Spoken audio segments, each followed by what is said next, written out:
As humans, we are capable of feeling an array of emotions. We can feel happy, sad, angry, scared, exuberant, which are all important to our survival.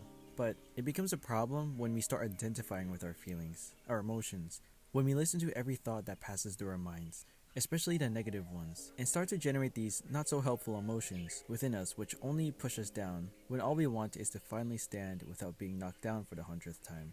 Maybe you don't necessarily want to give up on life, but you're just so tired, fatigued, and burnt out that you don't even know how much longer you can continue fighting.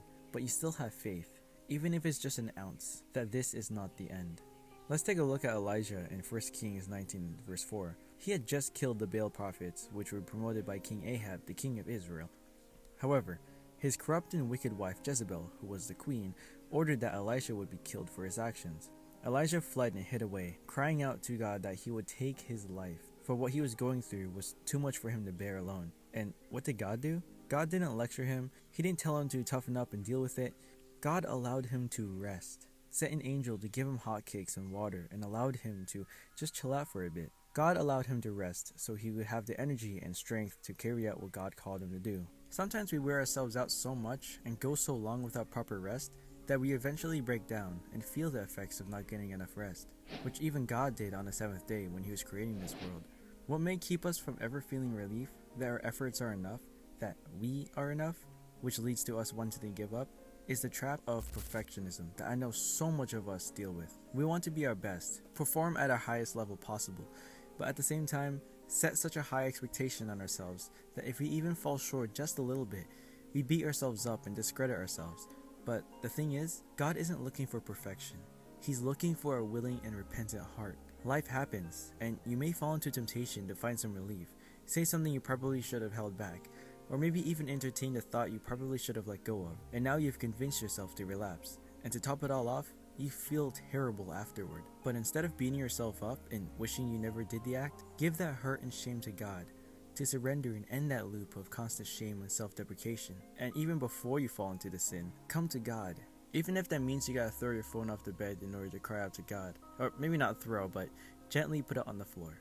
Also, maybe the pain you're experiencing is, may I say, necessary on this walk. God not only promises blessings in our lives, but suffering. And Jesus promises more suffering than blessings. This isn't to leave us broken, but to make us stronger, tougher, and more resilient. God doesn't choose the strongest warriors for his toughest battles. He creates the strongest warriors through life's toughest battles. Many times, God has to burn us, cut us, prune us, uncover some open wounds we've only put a band-aid over in order to properly heal us. God doesn't want to hurt us, but if it means that we will heal and be able to carry out the calling he has given us, he will do what is necessary because he loves us too much to leave us in our brokenness, in our lack of purpose and fulfillment. And I'll use myself as an example. For years, when I prayed to God, I prayed with him that he would refine me, build me, transform me, put me through the fire, whatever it takes for me to become the man he called me to be the warrior he created me to become. Years later, after entering adulthood, I found myself battling life, one battle after another, sometimes feeling hopeless that life will get any better, that the enemies would cease fire, that I would finally find rest, even if it was in the battlefield. But to be honest, I wanted to give up, even right now in the midst of the battlefield. Some days, I just want to give up, one trial after another, loss after loss, pain and more pain. But God gently reminds me that this is what I prayed for, and the times that I prayed for this were the times that were, honestly, fairly easy. I had a roof over my head, food on my table, clothes on my back, comfort of AC and a heater, freedom with my time. It's easy to pray dangerous prayers when life is easy, but when it's hard, when the fire burns, when the troubles of the heart come to the surface like impurities on gold when put in the furnace, that's when temptation hits to tap out. To tell God that we don't want the fire anymore, it's too much. And that's why we need him, to always depend on him to turn our suffering, our bad, for our good and his glory. And maybe the feeling of giving up, feeling so tired and doing everything on your own, is exactly what you need in order to fully surrender to God. Because it's only when we fully surrender to God, when we finally give up all control, that God can finally work in our lives and form us into the men and women of God he called us to be before we were even born. To find your life on your own terms is to lose it, and to lose your life for Christ's sake is to find it. But look, I don't know the exact reason as to why you want to give up, but I do know that giving up isn't the way to go, no matter how hard it looks. You're only here because of how resilient you are to never give up. You're still here because of how strong you are. You've come too far to stop now. And having the feeling of giving up isn't giving up. So many top athletes, entrepreneurs, business owners, pastors, and even parents have all wanted to give up at some point because of how hard life got. But if life never got hard, who knows if they would ever change? If the switch in their brain would have ever clicked to follow God wholeheartedly and fight the good fight. Who knows where they'd be if they never got so low and felt like giving up, having friction in their life. Being tempted isn't a sin. Giving into that temptation is. He who is faithful with little will be faithful with much.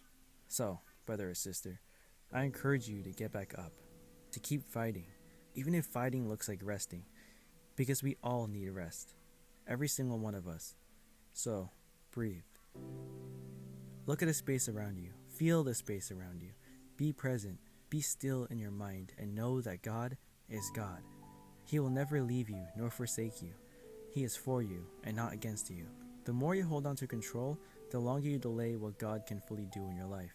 So let go of all control and partner with God in your life. Make Him your Lord and guide, but also still do your part in picking that sword and shield back up and taking that next step. Don't just listen to this advice like a mental aha moment and still stay in that rut. Get back up. Pray right after this video. Tell God you are tired. Tell Him everything. No holding back. God tells us to cast our cares and anxieties unto Him, for He cares for us. And trust me, God can handle your anger. Just look at Job, David, even Jeremiah for example, and read their prayers they said unto God. They did not hold back what was weighing on their heart, and yet they still showed respect and reverence towards God. Also, they not only expressed their exhaustion, shame, and anger to God, but they got back up and continued to fight the good fight, and God blessed their persistence. Being chiseled isn't comfortable at all.